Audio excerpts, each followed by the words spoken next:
Bon, eh bien, bonjour à toutes et tous. Je suis toujours Laetitia Avia et toujours ravie de vous retrouver pour ces échanges passionnants que nous avons ces 3 jours concernant nos innovations technologiques.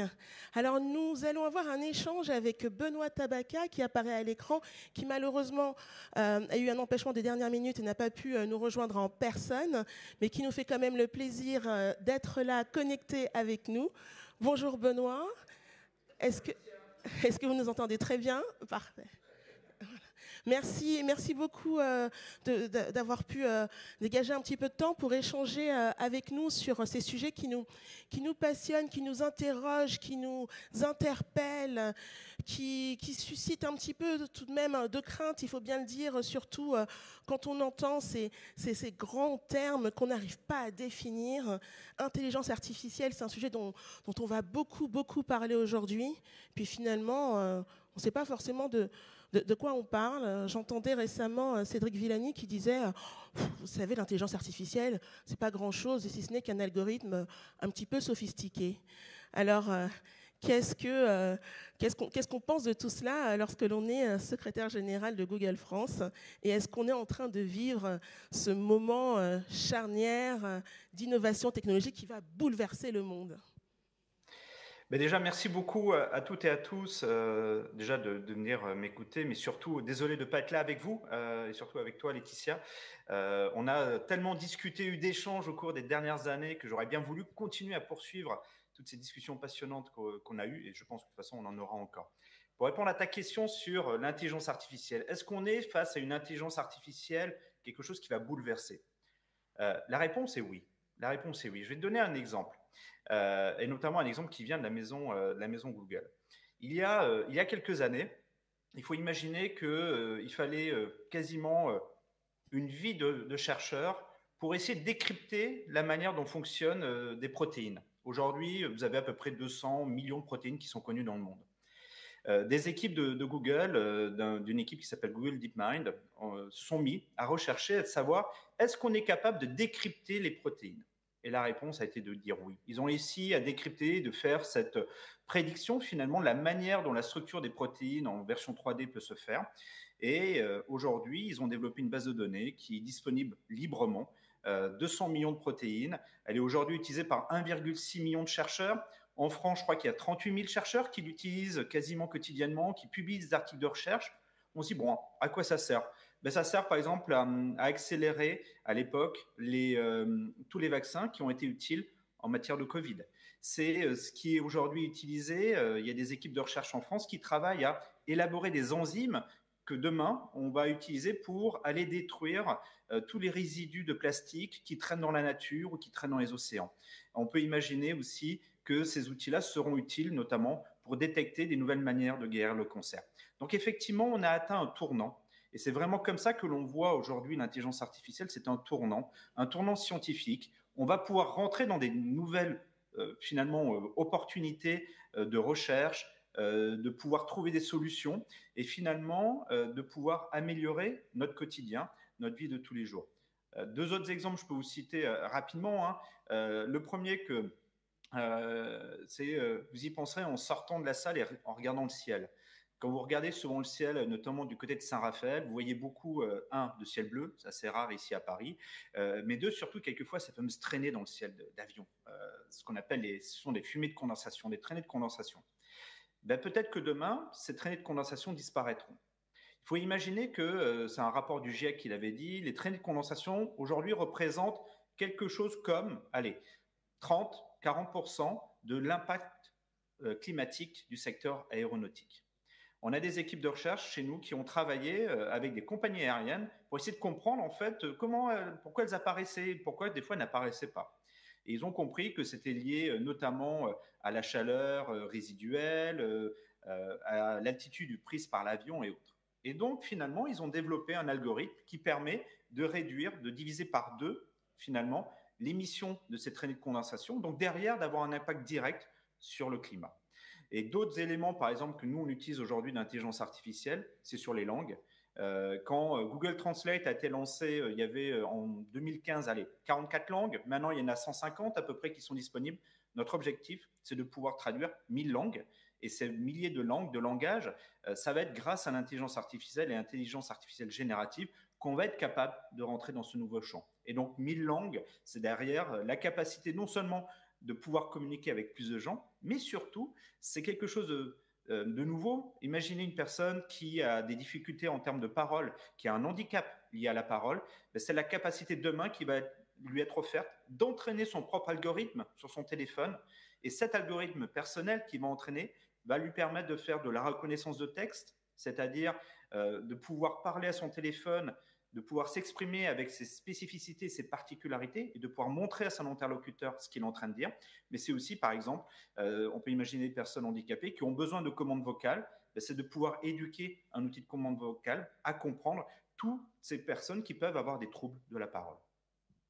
Alors c'est intéressant que tu développes en particulier ces applications possibles, hein, puisque quand on pense à l'intelligence artificielle aujourd'hui, ce qui a rendu le sujet extrêmement populaire, disons, hein, c'est ChatGPT, c'est la question des LLM, et puis aussi, quand on est français et un peu chauvin, c'est Mistral. Alors, question un petit peu provoque, hein, est-ce que Google est à la traîne aujourd'hui en matière d'IA ? Je dirais non. Parce que sinon je me ferais non seulement disputer et surtout je m'en tirais. En fait, pourquoi déjà on n'est pas à la traîne, et deux, surtout pourquoi, par rapport à ta question, il peut y avoir cette perception d'être à la traîne.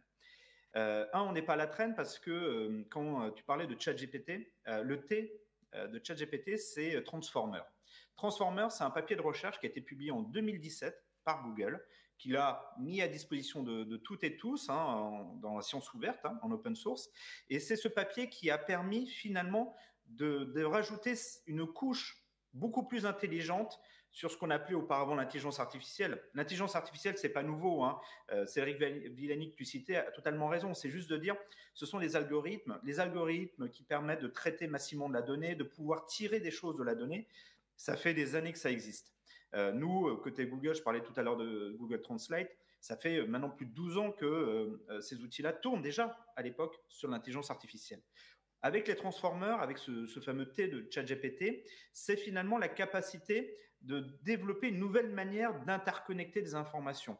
C'est-à-dire qu'auparavant, vous aviez des données structurées, et ces données structurées, vous les interrogiez par rapport à une question.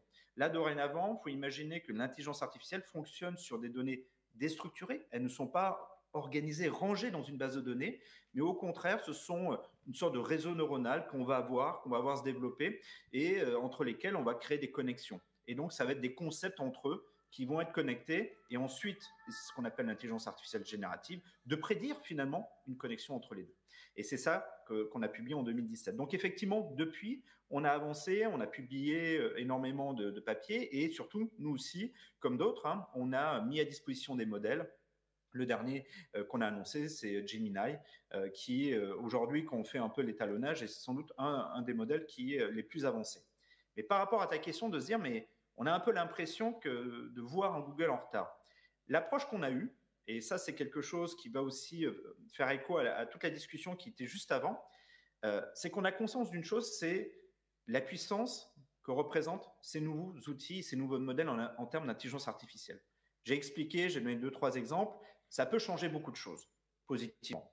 Mais mal utilisé, ou mis entre les mains de mauvaises personnes, ça peut aussi créer finalement des choses très compliquées, voire dangereuses. Et c'est vrai que l'enjeu que nous, on a eu, c'était de dire, on va y aller petit à petit. Et ça n'avait pas été, en gros, une logique de retard, ça a été une vraie logique assumée par l'entreprise, de dire, on est aujourd'hui convaincu qu'il faut une intelligence artificielle, mais une intelligence artificielle qui soit responsable. C'est-à-dire, pour donner quelques exemples, on a développé un super outil magnifique qui permet, par exemple, d'aider les studios qui font du cinéma de pouvoir très rapidement internationaliser leurs films. Ils vont utiliser des doubleurs, mais aussi c'est ajuster légèrement la manière dont les lèvres bougent. Et vous avez tous connu l'expérience de ces décalages quelquefois un peu comiques entre le son et l'image, parce que bien évidemment, le doublage était mal fait. Aujourd'hui, on a des outils qui ont été développés par nos équipes qui permettent justement de faire coller exactement en modifiant légèrement la forme des lèvres.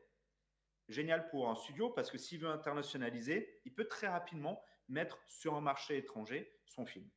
Danger, entre les mains d'une puissance étrangère, puisqu'ils peuvent tout aussi bien créer des fake news, créer des deepfakes, faire dire des choses à des gens, à des hommes politiques, avec finalement aucun élément qui permettra de les détecter rapidement. Et c'est là où nous, on a pensé cette logique de responsabilité, c'est dire, à chaque fois qu'on développe un outil, à chaque fois qu'on va développer une application de certains modèles, on doit aussi développer à côté de cela les protections, les sécurités, les éléments de traçabilité. Et c'est pour ça qu'on y va petit à petit. Et donc aujourd'hui, y compris par exemple sur des chatbots, en fait, nous ça s'appelle Gemini, on a mis en place un certain nombre de verrous et on l'a déployé progressivement. Il a été annoncé au mois de février dernier, en 2023, depuis Paris, petite fierté Cocorico. Donc Bard, à l'époque ça s'appelait Bard, a été annoncé, mais a été déployé tout doucement. D'abord en l'ouvrant à une dizaine de milliers de personnes aux États-Unis, puis après un peu plus largement, puis après au Royaume-Uni, puis après dans d'autres zones géographiques, et finalement est arrivé en France en juillet 2023, donc il a fallu attendre 6 mois, et encore une fois, en l'ouvrant progressivement. Et c'est ça la logique. Nous, c'est un peu cette logique de petits pas, c'est de dire, ce sont des outils qui sont très puissants. Il faut aussi voir comment les gens vont l'utiliser, comment les gens vont se l'accaparer, et à partir de là, éventuellement, corriger les mauvais usages. Alors déjà, c'est important, intéressant, essentiel d'être conscient des dangers derrière ces technologies et l'usage de ces technologies. Moi, ce qui m'interpelle, c'est que tu as utilisé l'expression de technologie responsable tout à l'heure. Et hier, lors de discussions, on avait parlé également d'éthique du numérique.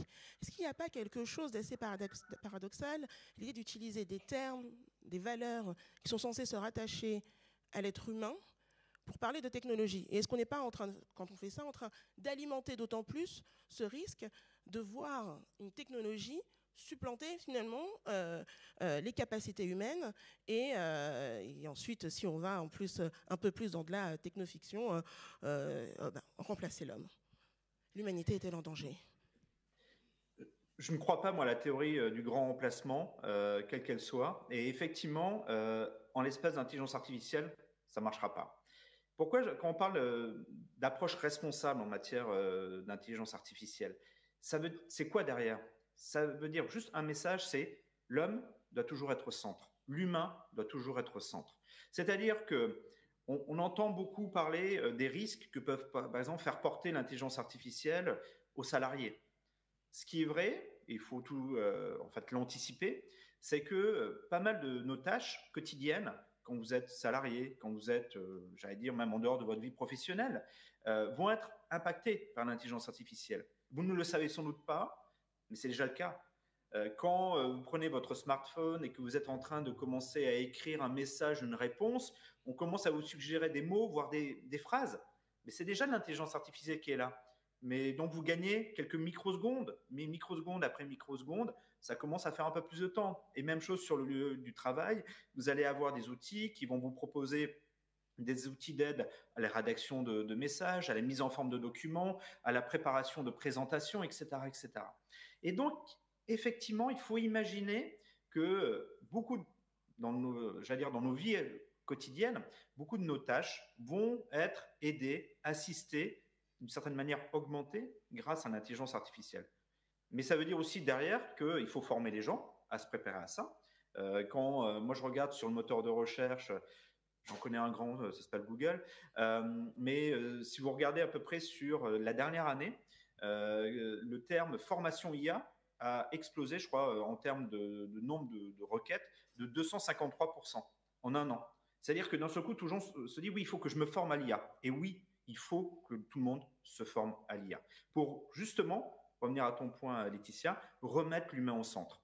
On a besoin, et c'était discuté sur la présente table ronde, Nathan parlait de formation, des enjeux de formation et autres, mais oui, il faut se dire que demain, et demain c'est même déjà trop tard, c'est aujourd'hui, il va falloir accompagner tout le monde, les jeunes, les moins jeunes, nous, les salariés, les agents, les personnes qui sont en train de rechercher des emplois, à comprendre l'IA, et pour s'assurer que justement, cet objectif d'avoir une IA responsable, une IA éthique, s'applique bien. Parce que demain, qu'est-ce qui va se passer? Et on le voit, nous, d'ores et déjà. On a très prochainement des élections européennes qui vont avoir lieu dans 27 pays de l'Union. 400 millions quasiment de personnes vont être appelées aux urnes. L'année 2024, je crois 80% de la planète vont d'une manière ou d'une autre voter. Est-ce qu'on est face à un risque, par exemple, de désinformation de type deepfake? La réponse est oui. On sait pertinemment que le risque d'ingérence étrangère, notamment utilisant des technologies, existe. Un risque autour de la cybersécurité.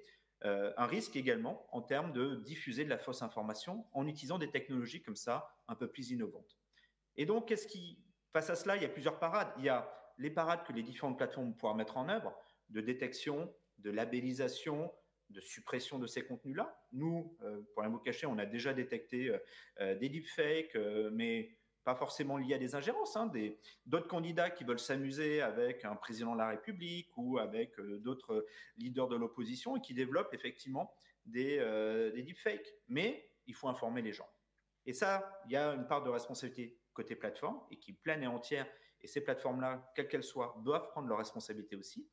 Une part de responsabilité sur ceux qui vont développer des outils d'IA, de mettre en place des outils qui vont permettre de labelliser, d'identifier lorsqu'un contenu a été créé, et effectivement ces contenus dits synthétiques, et aussi une responsabilité, j'allais dire de manière générale, sur la société, qui est de dire qu'il va falloir faire monter tout le monde en compétences.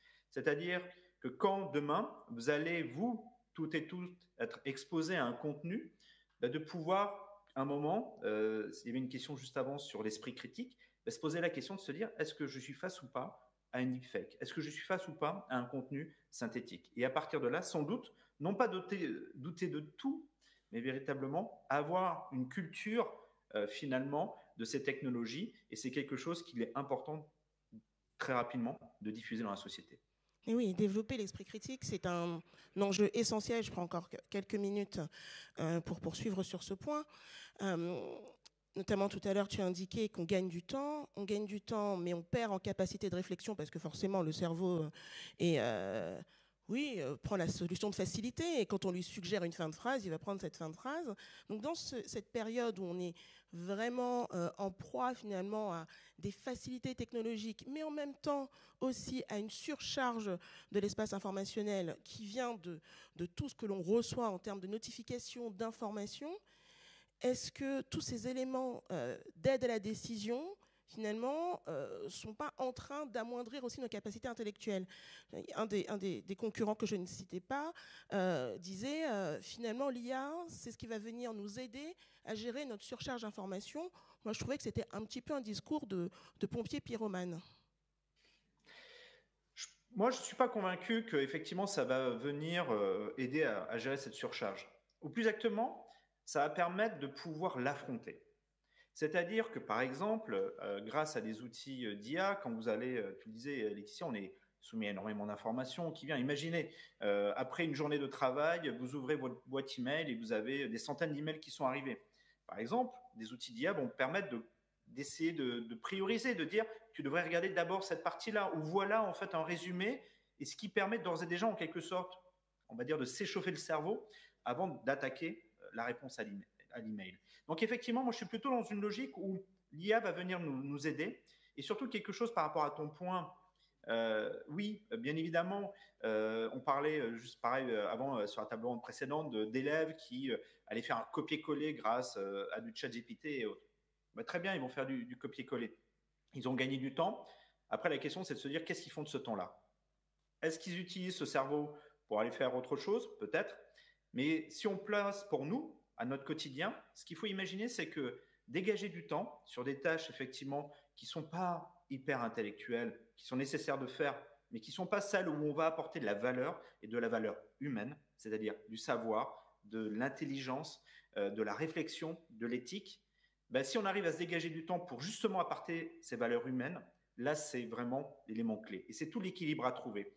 Et effectivement, oui, dans certains usages de l'IA, on trouvera des personnes, y compris, j'allais dire nous, qui seront un peu fainéants en quelque sorte et qui reprendront ce que nous suggère l'IA. Mais je suis convaincu, et moi je le vois à mon quotidien, parce que je l'utilise au quotidien, qu'au contraire, il y a des fois où je suis un peu fainéant, et comme tu dis, je choisis la proposition de phrase qui m'est suggérée, mais dans la majeure partie des cas aujourd'hui, je me base sur cette proposition de phrase pour élaborer et pour véritablement créer et apporter ce qui est notre valeur à nous, des points de vue, de l'éthique et finalement des opinions. Merci beaucoup. Une dernière question avant que chacun puisse aller déjeuner, puisque tu ne comprendrais pas vraiment que je ne parle pas de régulation, c'est quand même mon terme préféré. Donc, régulation, que fait-on? Est-ce que aujourd'hui, donc on a l'IA Act européen, aux États-Unis, on a un executive order. La plupart des entreprises de la tech semblent dire que c'est trop tôt. Moi, je dirais que c'est déjà trop tard. Donc, comment est-ce qu'on régule tout cela? Où en est-on? Est-ce qu'on pourra être efficace et un jour être à la hauteur de ces enjeux? L'IA, je vais être très clair, hein, c'est une technologie qui est trop importante pour ne pas être régulée. Donc oui, il y a besoin de régulation. Et donc, d'entendre certains effectivement dire qu'il ne faut pas de régulation, nous, ce n'est pas du tout notre position, c'est de dire au contraire, l'intelligence artificielle est une technologie qui est trop importante pour ne pas être régulée. Il faut qu'elle soit bien régulée, bien évidemment, mais il y a un besoin de régulation. Et donc, effectivement, on a vu des initiatives aux États-Unis, au Royaume-Uni, en Europe, en matière de régulation. C'est le début, c'est le début. C'est le début parce que même, je me place dans le point de vue du régulateur ou du législateur, c'est très compliqué de comprendre en fait à quoi va servir l'IA demain. Parce qu'il y a l'IA en termes de technologie, au sens strict du terme, mais qui est effectivement comme, on va en quelque sorte, une centrale nucléaire. Ça va produire de l'énergie, ça va produire des effets, mais dans tous les secteurs. Et donc, est-ce qu'il faut réguler au niveau de la production de cette énergie ou est-ce qu'on va réguler au niveau des usages qui sont faits de cette énergie? Et je pense que la réponse est les deux, mon colonel, c'est-à-dire à la fois d'avoir un certain nombre de règles qui s'appliquent au moment de l'élaboration des modèles, et effectivement avec aussi des obligations de transparence, des obligations aussi de sécurité, de s'assurer que les modèles ne vont pas être remplis de failles de sécurité qui pourraient être exploitées par la suite, mais aussi de la régulation, et elle qui va se construire petit à petit au niveau, cette fois-ci, de l'usage qui va être fait de ces technologies. Pour donner un exemple dont on parlait juste avant, comme je disais, élections européennes. Les élections européennes risquent d'usage des deepfakes. Si on réfléchit à ça, c'est quoi? C'est de dire à la fois s'assurer, et c'est ce qui est prévu aujourd'hui dans l'IA Act, d'avoir une sorte de logique de watermarking, de labellisation des contenus lorsqu'ils sont générés par l'IA. Donc ça, c'est une obligation qui va porter sur les producteurs de modèles et effectivement ceux qui vont permettre de développer des outils d'IA, mais aussi derrière, et ça on verra si des régulations apparaissent par la suite, c'est sans doute des obligations qui porteront sur les réseaux sociaux, sur les différentes plateformes, pour que cette information qui figure dans le document, dans le fichier qui a été produit par l'IA, est bien portée à la connaissance du public et d'avoir une labellisation, une mention. Nous, par exemple, moteur de recherche et côté YouTube, ce sont des choses qu'on est en train de déployer. On a annoncé pour YouTube son déploiement au début de la semaine. Sur le moteur de recherche, c'est déjà effectif. Mais effectivement, d'avoir comme ça une régulation qui va être multimodale en quelque sorte, un cadre uniforme, cohérent, et c'est ça qui est important aussi de travailler, c'est de s'assurer que ce qui va se passer aux États-Unis, ce qui va se passer au Royaume-Uni, ce qui se passe en Europe est aligné, notamment pour les producteurs de modèles. Et ça serait bien de pouvoir inclure d'autres pays, notamment je regarde côté asiatique. Et indépendamment de ces aspects-là, c'est l'usage qu'il faudra sans doute au cas par cas réguler, corriger et ajuster. Merci, merci beaucoup Benoît. Je pense que beaucoup de choses vont se faire dans les 12 prochains mois en matière d'IA. Donc merci beaucoup pour ces éléments et on sera ravis de te recevoir l'année prochaine ici à Saint-Raphaël. On fera un point d'étape et on aura de quoi discuter encore. Merci. Avec plaisir et bonne continuation dans toutes vos discussions. Et encore une fois, hein, moi mon point principal c'est l'IA, l'humain au centre. C'est parfait. Voilà, belle conclusion. Merci Benoît.